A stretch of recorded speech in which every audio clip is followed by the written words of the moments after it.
A new quest has been added to your log. And I've decided that the quest is called Where the Cune Trail Leads. You had to go after the Tal-Vashoth. He was 100 yards away, moving across left to right to try and get to the clearing in front of you where the ceremony's happening. Yeah. So you started doing a combination of run and move actions to catch up. Yeah. And I was calculating exactly how far away, how many yards away he was from you at all times with pencil on paper. Once you got within a certain range of about like 36 yards or so, I started to having him make different sort of perception, hearing tests and things like that. Oh, yeah. He's actually -1 perception and has no focuses. He didn't really do very well there, did he? And he's armed with these three different types of spear. A one-handed spear, two-handed spear, and four throwing spears. So he's got all these things sticking up off his back. He looks crazy. And he's got a shield as well there, so you can imagine the setup. So he's very slow, though, because he only walks 7 as well. Yeah. He's in heavy armour, so he's walking across the way. You finally catch up. He still doesn't hear you. And you manage to ready the crossbow and take a shot. It landed into his hamstring. And then he knew you were there then. He managed to apply 2 damage to him. Yeah. After the armour. So, okay, it was a start. It was a something. And then battle began. It was like, there's that goat again. Hey, these guys are goats. They got giant horns on their heads. He threw throwing the spear at me first time Yes, round. that's right. Yes, he decided, right, okay, that's you. This was my kill weapon anyway. I'll let you have the first one. He hurled it at you. Wasn't much cop, was it? Did a bit of damage, but he's had a great sword out at this point. Yeah, so you've battered it aside and basically tried to... But see, damage, it's a funny thing. He's thrown the spear and he's done damage, but it's not actually damage. He's just reduced hit points. Okay, so he's desperately made Amelia sort of have to strain and stretch across to sort of like try and bat it quickly with the sword. The spear, it's like, oh, shit, you know, it's a whole big throwing spear coming in at you. Yeah. And he procced stunts. Yeah.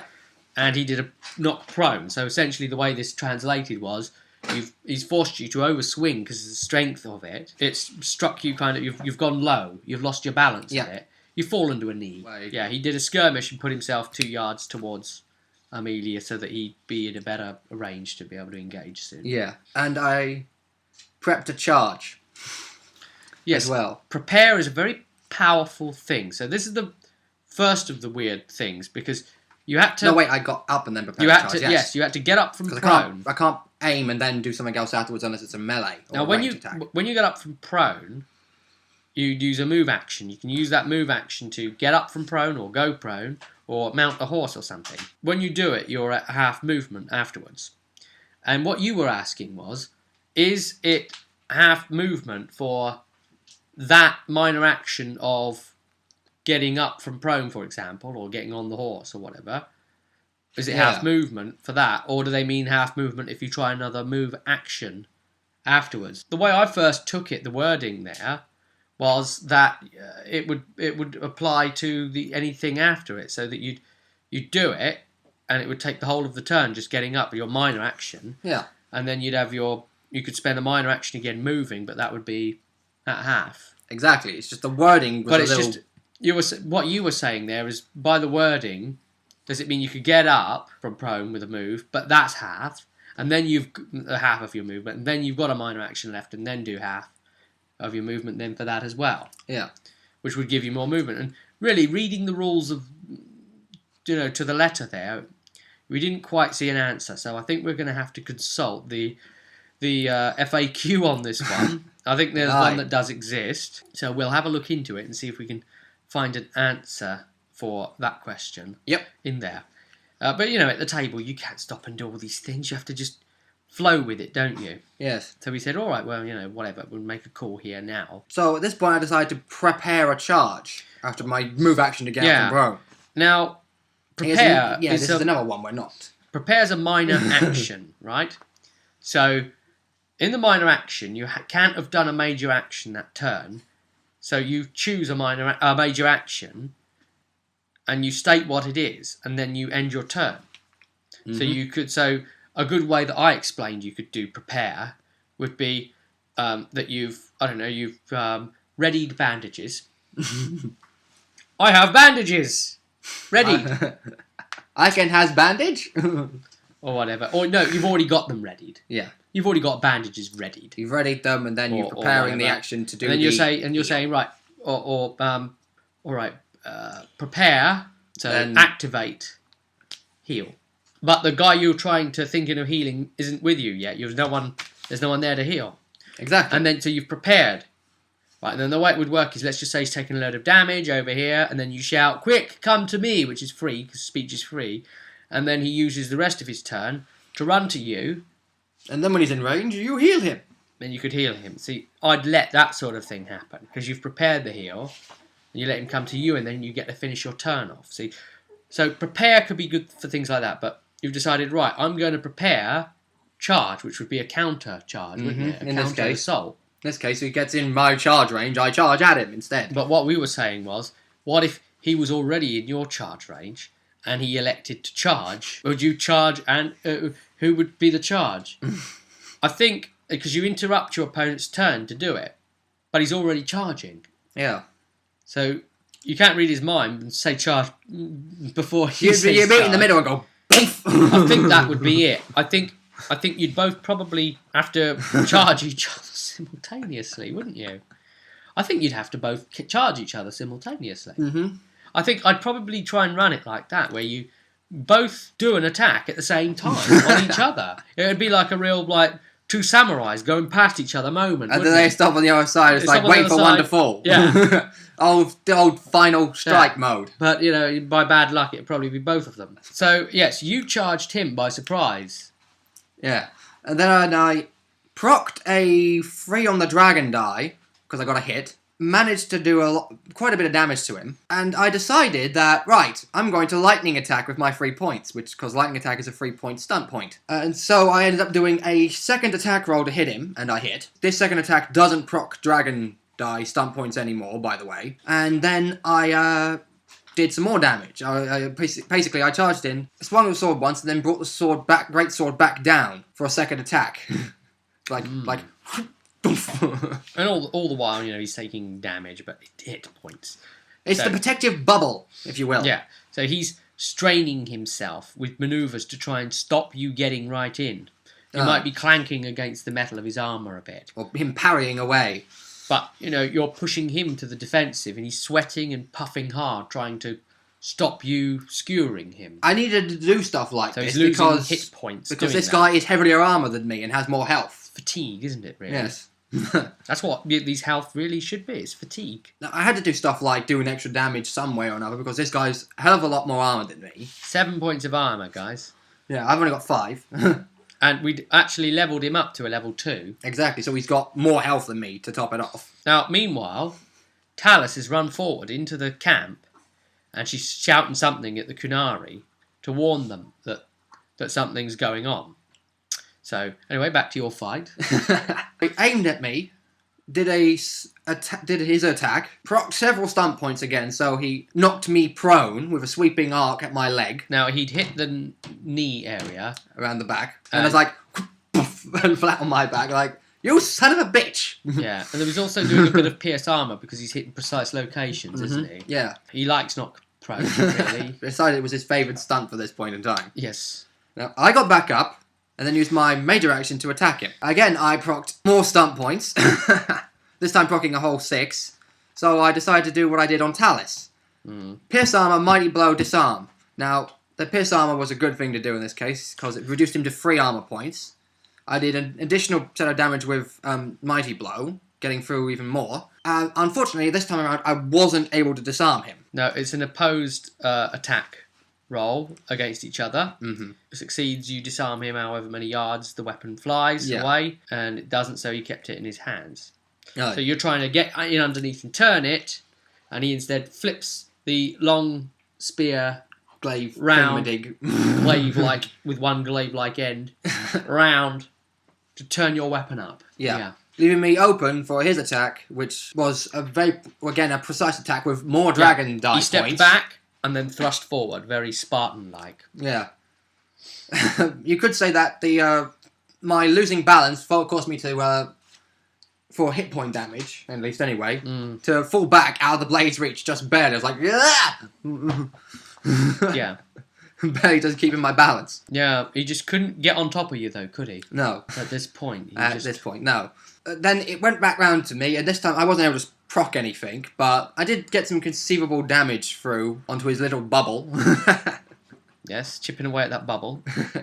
It's getting smaller and smaller, but so was mine. But his was a little bit smaller than mine at this point. Yes. The Tal-Vashoth decided, right, I've had enough of this, and he successfully disengages, and... So, an opposed initiative, guys. Yeah, as we did it. Yep. Ends up disengaging and then doing a full action run to get him far enough out of... He's trying to run towards the kid because he wants to make the kill. Yes. This guy, just like Talos found, this guy holds you up whenever you're trying to do anything around. Hey, I'm like that in real life, you say. Yes, he is. So he's holding this guy up from making the kill. So he's like, yeah, do you know what? I'm going to sort of kind of turn my back on you. This is the priority. Yeah. So whenever I saw him taking an aim at this point for the kid. So whenever I'm having him do this, break his concentration off, I'm giving Laurie a +1 as well to all of his attacks in this state. Now, at this point, I saw that our Tal-Vashoth was going to be taking an aim at the kid again. So we decided in the end that I would have to use a move action followed by a run to knock the guy to the ground in a tackle-like maneuver. Yeah, you re-engaged him, didn't you? You're always just about reaching him again. He's slower than me by a lot, so... Wasn't good for him, was it? Nope. So, yeah, you tackle him to the ground. I worked it pretty loose, but, you know, he had a lot of yards over still to overburst into him. Yeah. And so I did a strength, might, opposed... dexterity, acrobatics to try and keep his footing. He didn't. Amelia falls right down on top of him. No damage taken, but just falls down on top of him. And then when it was his turn, they sort of tussled a bit, and he tried to strangle her. Yeah, I managed to push his hands down. You got his hands on the ground. Pinned both of his hands to the ground. Strong girl, isn't she? Yeah, she's got a lot of fire in her for that. Yes. As you pointed out in the middle of the game. Yeah. She probably likes to be on top.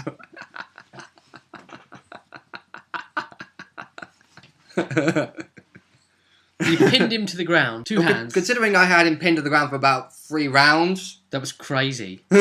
He keeps struggling to try and get out. It's just a wimpy little girl versus this guy. Technically, she's got the same amount of strength as him. Could not get you off. He could not break me off, no. And so you headbutt him. Twice. So the first one, we tried to work it out because, again, as a GM, he's throwing all sorts of crap at me, and I'm trying to work it out on the fly. It's like, come on, Dragon Age is a very rules-light system. Exactly. There isn't... I was like, I'm going to headbutt him. It's like, okay. I want to break those blasted horns off. All right, how do we work this? So I decided, all right, well, I guess it's going to have to be an improvised attack, which is damage 1d6 minus 1. But it's a headbutt, so it could be hurting you a bit. But it would actually take armour into account because it's still an attack. But it's hitting the head, so we know that's not armoured. Ooh, hey up. This is a bit of a problem, isn't it? Exactly. The problem is, in Dragon Age, there are no hit body locations, right? Yeah. Yeah. If you absolutely insist on body locations... it'd probably be a cool shot. You would have, I suppose you could alter the game and say, well, you know, there's going to be piecemeal armour to an extent, as in everything would have to be the same armour level if you're armoured there, and there'd be places where you're unarmoured, I suppose. Piecemeal armour is like boots, gloves, chest piece, body armour. There was no trousers as far as I'm aware in the sense of Dragon Age. And a helmet. But in here, there is no body parts to hit. So it's a bit of a problem. So here's what I decided to do in the end. I decided, well, it's your attack. So we'll actually call it, because we know it's unarmoured, instead of it being 1d6 minus 1, we'll say it's 2d6 minus 1 damage. So he's got more chance of getting through that armour anyway than actually hitting something that isn't armoured anyway. But it's the head, so it's quite in this case, strong. his armour would be physical toughness. Yes, it's really against his toughness. But then, because it's the nature of it, it's a headbutt, I then had him take a d6 of damage too. But, of course, his armour gets to mitigate it. So, as the attacker, he does 2d6 minus 1 damage, and he receives from it 1d6 minus 1 damage. And, of course, That pretty much doesn't do a thing. Even if he rolls a 4 on 6. I just said pretty much so you can all take a drink. Hey, it only works with me. Okay. Then he tried to break free and failed. It never gets through your armour anyway. He was trying he was going to try and kick me off this time. He tried to pull his legs up to try and push you off, but he couldn't quite get enough leverage with his legs to kick you off. You're too strong. Your midsection as well. You're holding him down. You're pulling those muscles, those stomach muscles. What's going through your head? All I can say to that is... Considering what we said before. I was thinking of the whole James Bond villain woman at one point where she kills them during sex. Yes, Xenia Onatop. Yeah, I think that was her, wasn't it? I think it was. I remember because I remember having to shoot at a polygonal head. She doesn't get pushed off, so I perform a second headbutt at this point. I procced a dragon die, so I was like, you know what? I'm going to pierce armor and mighty blow because I can't do anything silly. Like knock prone or some crap. Yes. Now, with your second headbutt, it was a big one, and you cracked a horn. Yeah. Wow. Yeah, take that. The old Konari don't like it when you break their horns. I mean, come on. I was faced with mighty blow and pierce armor, and it's a headbutt, and it's a Kunari, and he's got horns. He's cracked a horn, hasn't he, with his stunt procs? Any GM would have made the same call. So, because it's very unlikely I would have kicked him in the butt. Now, he tried to push me off again, and this time I was like, you know, I'm going to let you push me off. Yes, because I kept asking when he tried to push off, I said, well, are you going to try and stop him or flow with it? Because it's going to depend on the kind of stat I call for from him as the opposed. Kunari got up, the Tal-Vashoth, I should say, got up, went into defensive stance, so he was a plus to his defense. Robert said that as I stood up, I picked up my sword to begin with, so and since we're still right next to each other, or within range to melee anyway, I took another attack at him. No stump procs here, but still did some considerable damage through, even with the armour. Tal-Vashoth friend, in Infinite Wisdom, decided that, okay, I've had enough. I've got one last chance, one clear shot. I'm going to make for it. So he breaks off, manages to break off with the initiative roll, disengage. Keeps his back turned to you. Mm-hmm. And again, Talis is doing her thing of trying She's to point shouting. out. You can now see the clearing. And I'll just explain. The clearing, there was a big load of Kunari all around the edge. And there was like a centre ring, all right, inside the clearing. And there's some strange mats and strange like posts and things inside there and weird things. And it looks like maybe a weapons rack or something. It's all very bizarre. Yeah. And there's this like channel around the outside, and it's made of wood, like it's been laid and pieced together, and there's like it's got a metal centre structure. It's like a giant aqueduct of oil going around inside the channel. Piping. Just but a half pipe going around it. Yes. And it's all filled with oil, and it's all aflame. And the whole thing's on fire. And it's quite weird, really, because you see the boy has been... They're like stripping him down to like loincloth or whatever for some sort of ceremonial thing's about to happen. And it almost looks like he's about to like step through the fire or something crazy. Yeah. Maybe they were going to coat him in something that's fireproof and let him walk through it. Yeah, see if he had the courage to do so. Not tell him that the thing they've coated him with is fireproof. Yeah. But tell him to walk through it or something like that, you know? And then when he gets in there, God knows what they were going to get up with. But he's seeing all that. She's seeing all that. And they're all like, they've seen the fight going on. And she's like, Talis is trying to tell the Kunari, no, look. Assassin, you know, trying to, you know, kill the boy over here and this sort of thing. They aren't all rushing forward to kill the both of you. Nope. But they are like all moving around, and like security forces are starting to mill round towards the area. Now, I had one last chance at this point, so I was like, right, I'm doing this. And they're trying not to go, the security forces aren't trying to go near the boy. Because they're only trying to keep the anointed ones near him, the helpers, you know, the ones with the paste to put it on him, the ones that derobe him. Because at this point, the others aren't allowed seemingly to get close. You know, there's Kunari with their funny ways. Who's to know what all this means? Yes. But anyway. Well, you are free to make stuff up about this point since we don't know extremely that much about the Kunari. But it all sounds really good, doesn't it? Yep. So I did one last charge at him. His idea is, look, I'm going to die, he thinks to himself, the assassin. I'm just going to give it all up. I'm going to take this last throwing spear, and it's one throw, all or nothing this Yep. throw. However, it was my turn. He had to bloody ready the thing, didn't he? Yep. And that spent his last one. Now, if this was like one of the Warhammer systems or something, he'd have been able to say, haha, I'm going to spend a fortune point or spend one of my fate points for the day Exactly. and get an extra half action. Yep. And But now even so, the attack would be a major, so that's a full. So that kind of negates that, so we'd have to spend 2 fortune points, fate points to yes, do but so. the first fortune point would have been the ready. Yeah, exactly.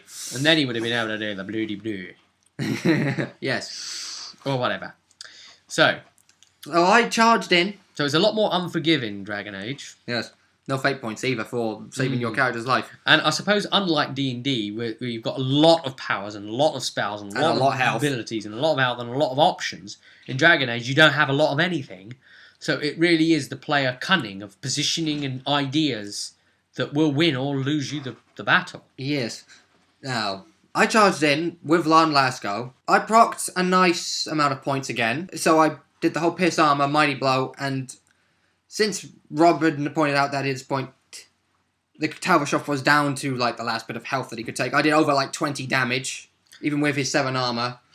That was just ridiculous. Well, considering that I'm using a greatsword, and the last time we saw a greatsword in play against me, I lost 18 health. So, really bad. Base before you took in the Mighty Blow. That's the thing. I mean, you tried tanking, but you saw how hard it is to tank. Yeah. Yeah, How much especially against one of damage them. you can suddenly take out of nowhere. Yes. It's not like Warhammer systems where a shield adds to your armor points. No, shield adds to your defense, your likelihood of getting hit in the first place. Yep. You've finished him down to 0 health, the hit point's 0. He's been hit, you've sliced right into his leg, you've cut it right open, it's a mortal blow. He falls to one knee, he's technically dying, but because of his fanaticism, I allow him a chance to at least attempt to throw that spear off at the boy. So the next round I said, right, do you know what, I'll do him a 13, I think it was. Yeah. Target number on willpower, self-discipline to try and get past the pain to bring himself to take the shot, and he failed it. And 13 wasn't too bad to beat on 3d6 Not really. plus willpower, which was, I guess, 0 or whatever. Yeah. But he couldn't quite bring himself to do it. He delayed on throwing it. The pain, I guess, it made him put his head down just for a moment and just lose focus. And I just coup de grace, or coup de grace, or whatever you want to pronounce it as, depending on how it is meant to be pronounced. I don't particularly care. And just lopped his head off. Because unconscious / dying characters can be instantly killed with a... Yeah. With that. So his head comes off, the body's still in the kneeling position, he's still got the spear there, and the nerves are going, and he's still, like, jerkily, just sort of, like, robotically trying to move the hand like that to throw it, but it's never going to, like, throw. Yeah. You know, and then he's, like, just falls to the side. Mm-hmm. And that's it. And then, eventually, they come forward and recover him and capture you. Yes. Bring you to the forward area to meet all of the Kunari and Talis, who's spoken up for you beforehand already. And whatever Arashok thing, whatever the hell it is around there. Whoever the person is there, of highest authority. And he started, because obviously you don't even know where you are or who you're talking to very much. Exactly. And they said, well, you know, we've got a couple of ways we could do this. I'm like, oh, if you've got a couple of ways you can kill me in different manners then, is that it? Yes, because they stated you've seen too much. That's it. You've seen too much. Yes, killing you was one of the ways. It's one of the possibilities. No one would ever know. It would be easy. End up making another offer to you. They say, how would you feel about joining the Kun? At this point, I'm like, joining? Well, from what I've seen so far, there's definitely some interesting things going on here. There was obviously reading something in your heart. Maybe you were speaking to somebody of a spiritual nature who can read into you deeper than you even know yourself. Possibly. And of course, a good thing you pointed out that they might be taking into account is you're training to be a Templar, and Templars are what? Mage hunters. And the big problem with the Kunari is what they do with their mages, who they call Sarabas. And if you see Dragon Age 2, you see what they do to them. So maybe there'd be some employable usage for you in that. It's impossible. But even if they can get a bloody Templar on side secretly, on the Coon's side, that would be that would be a Pretty major. powerful spy in the camp, wouldn't it? Yeah. You With see, the whole Chantry deal. you could betray the Chantry. Mm-hmm. But they gave you that offer and said, right, can you join us now for training and learning the ways of the Coon now? And you said, well, I can't really, because I do have to finish my training, my Templar training. And they agreed with you that you do have to finish your Templar training. It does sound like they might be thinking of a good position for you, using your Templar talents to their fullest. Yes. But, you see, they said, all right, well, I suppose you might be thinking, how do we know that, we let you go and you'll never come back to us? Exactly. Well, you've now experienced the intrigue of the Coon. You've seen something that you don't understand, and your natural human inquisitive nature will make you come back if that is what you need. And if you do not need the Coon, then we do not need you. Yep. Exactly. See, they're very cryptic buggers. That is speak- that is very similar how the Arashok speaks in Dragon Age 2, so yeah. The very act of you turning up and finding us, seek us out when you are ready, and then your very act of doing so will be self-evidencing proof that you are ready to become an initiate into the Coon. Yeah. It wouldn't matter what level you were. Oh, you could no. be a Grey Warden. And Yeah, that'd be interesting. A Grey Warden amongst them. A Grey Warden Templar Kunari. That'd be odd, to a point. It would, wouldn't it? But you've agreed to it. You've said, yeah, I'll think about it. But you're not committed, but your actions will be self-evidencing. They said, we will record your name in Scripture. Now, I don't know if this means that every single Kunari has a record of your name on them at all times. Because all they said is, seek us out and ask the Kunari, and you will find your way to us. Basically, I'll do something like what Fenris did and just speak random Coon language at them.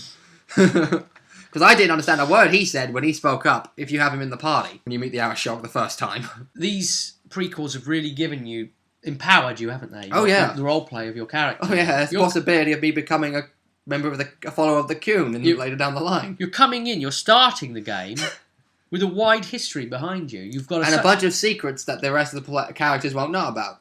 Yeah, you've got a strong idea as well of how the system works, where you stand in the world, and what some of your motivations are now. Because in Dragon Age, you really need to know them, what those motivations are. Oh yeah, most definitely. You know where your morals compass points now. Yep. That's it. We reported it. We don't know what's going to happen as a result of it. But what I will say is the quest. You remember Peter's one, Pete's one, the Seed of Hate, was called the Seed of Hate. Where he sees into his ancestors' eyes and goes all animus on us. This one is where the Coon Trail leads, right? So he's completed the quest now, where the Coon Trail leads. If we go into the logbook, the Dragon Age game completed. Complete, right? However, later down the line, later on, says, right, okay, I'm going to be interested in pursuing this now, if he does that. You'll gain a new quest called Where the Coon Trail Leads. Again, this gives you... Again, this gives you opening for possible player plotline stories during the game. So it'll be a different quest name, slightly. Yep. Most definitely. I like that. I'm actually giving them quests with names. I love it. Love it. Oh, we do like to have our names on quests. Well, names on the quests, anyway. Yes. All right. So, you never know. You might be like, get back to your home and find you've received a letter on your desk. Like, oh, what's this? As soon as you read it, you've got a quest. Anyway, thanks for joining us, guys, and bearing with us as we recount the way it went. You might be following us because you love Dragon Age and watching all of this. You can't get enough of the system and you want to hear how we're doing it. Or you might be following this because... you just love roleplay generally and you want to just drink it up, drink it in. And I know some of you are like that. Or you might be following this because you're kind of interested in Dragon Age and through us you want to find out whether it's something you want to play. So we'll try and tell you as much as we can about it. and all the little nuances and things we like and things we don't like as we go on. And then once the campaign starts, we'll work out how far we want to go with that, video-wise. Thanks for joining us, guys. Cue credits now!